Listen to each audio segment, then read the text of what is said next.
That's right folks, the roguelike space shooter that was first in early access for Xbox One is finally released, and his name is Everspace. Everspace puts you in a galaxy that's both hostile and loving at the same time. While you're trying to find out the origins of who you are from the reoccurring memories that are beginning to play back in your head, flying through the galaxies in Everspace begins to put you through trial and tribulation as you have to find the resources, equipment, and the skill to survive and endure these starry skies in Everspace and find out the origins of who you are exactly. Now see, as I was playing through Everspace, I couldn't help but notice the great redeeming qualities about this game and what it truly brings to the table. Everspace does something different in the space genre that not many games are doing. You either have the slow space shooters or the very slow, very grind heavy space simulators. Elite Dangerous kind of does what Everspace does, but it is a bit more slower, and the space simulators are very slow and very grind heavy. So without further ado, I'd like to introduce to you the pros. My first pro for Everspace had to be the graphics. Space in this game looks amazing. From the detail of the actual galaxy sectors that you're flying through, they're all different in many ways. One has a lightning storm going on in the cloudy atmosphere as you fly through it. Another can have meteorites as you fly against the rings of another planet, or even flying against the heated atmospheres of burning planets and red stars. Graphically, Everspace looks amazing as it's very intricately detailed, planet to planet, stars to stars, galaxy to galaxy. It's a pro for me.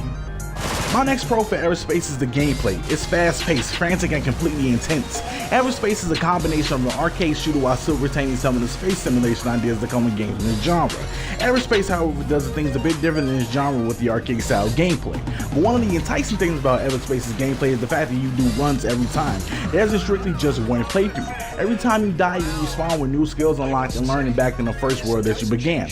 It's definitely a pro for me. My last pro for Everspace is that the story is great. Being surrounded in mystery in the beginning of who you are and the memories that play back in your head from previous bodies, as you begin to play through the game and break the ice on those questions being asked, Everspace begins to unravel who you were previously, what happened that made you so isolated from the rest of the crew, and who were you working with, who you are now, what put you in this galaxy to begin with. Everspace's story is quality even though it's hidden against the other features of the game that shine as well. It's definitely a pro for me. Now see, as I was playing through Everspace and really taking my time with it and really playing through it and enjoying the game for what it was and really having fun with it, I also couldn't help but notice that this game does have some very big flaws about it. It does combine both space simulation and shooting with roguelike gameplay, and sometimes the two of those can have some very big problems, and it does suffer from those. So without further ado, I'd like to introduce to you the cons.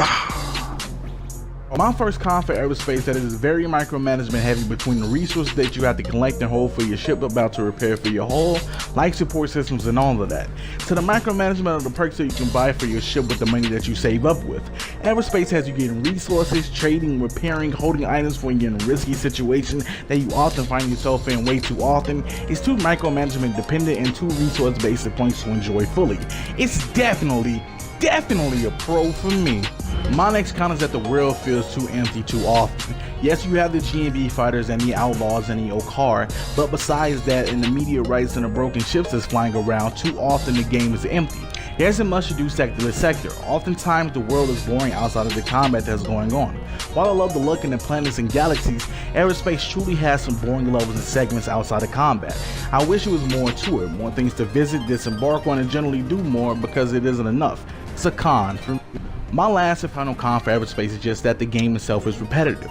There isn't much to do besides shoot the ships, mine resources, and try to stay alive sector to sector while micromanaging your ship. Everspace has great potential for what it is and the gameplay it holds, but it does nothing really besides be repetitive just with newer missions and tasks that you get per run you do. While it has boss fights in certain sectors after that, it gets very repetitious after a while as you see the same enemies over and over. It's a con for me. But all in all, Everspace is a solid game. It has some amazing graphics in the galaxies and planets. It has some killer gameplay in the midst of combat and the run that you're doing. It also has a wonderful story that's surrounded by mystery and is great. But Everspace does suffer from heavy micromanagement in the middle of play, too empty of an environment for such a huge galaxy you're in at times, and just overall repetition for what you're playing. But with that being said, I'll be giving Everspace a 3 out of 5. Alright guys, that concludes my review of Everspace. Be on the lookout because I have many more reviews coming for you guys between Hellblade, Black Hole Complete Edition on Xbox One, Persona 5, Dragon Quest Heroes 2, Prey, and many more reviews coming down the pipeline. I'm also trying to catch up on reviews that I missed, so you might be seeing some late ones pop up on my channel as well, so be on the lookout for those as well.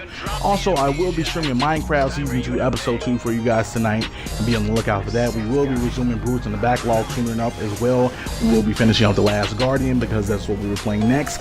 Also, I do have an announcement for the next Brutes in the Backlog game that I will be picking. It'll be announced on my Twitter, which you can follow me, which is in the description box below. My Twitch and Twitter, follow me on both. We will be announcing the next Brutes in the Backlog game as well. So until next time and until the next video, guys, we'll tune in, turn up, and throw down. I'm out, and thank you guys for watching.